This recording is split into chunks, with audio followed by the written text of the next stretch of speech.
Selamat datang ke Kolej Komuniti Jerai. Kolej Komuniti yang terletak di daerah pelancongan Yan, Kedah. Hai, saya Puan Syida, Pegawai Pengembangan Pelajar Kolej Komuniti Jerai. Okey, jom saya tunjuk apa yang kita akan belajar dalam sijil pengembaraan pelancongan di Gunung Jerai. Jom. Okey, sekarang kita berada di kaki Gunung Jerai. Okey, nak naik dekat atas sana tu, kita ada dua option. Satu, boleh naik van dekat sini ataupun satu lagi kita boleh naik sendiri. Jom, ikut saya. Dekat sini ada dua fungsi iaitu Wan Mat Saman dan kita ada Museum Terusan Wan Mat Saman. Dan dekat sini juga kita boleh menaiki van untuk ke atas di Gunung Jerai dan satu van dicas hanya RM100. Dan kalau anda ada 10 orang, hanya RM10 seorang.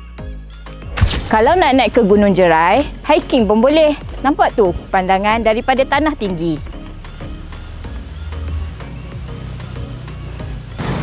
Naik motor pun boleh.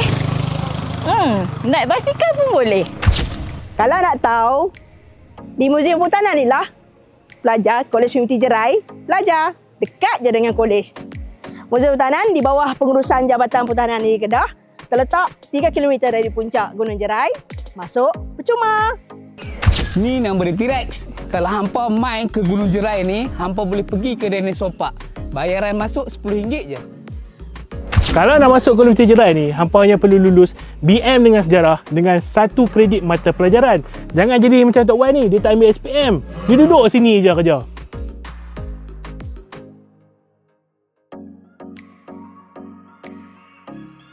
Dah habis sijil Kolej Komuniti Jerai, lepas tu nak buat apa? Sambung diploma di Politeknik pula. Atau bekerja dalam bidang pelancongan. Contohnya jadi pemandu pelancong bandar, pemandu pelancong alam semula jadi, Pembantu jurulatih rekreasi, kerani tiketan. Betul rombongan. Dan lain-lain lagi. Jom masuk Kolej Komuniti Jerai. Tak mampu? Kolej Komuniti Jerai menyediakan bantuan kewangan pelajar Kolej Komuniti sebanyak RM7,200 kepada yang berkelayakan. Apa lagi tunggu? Joinlah kami.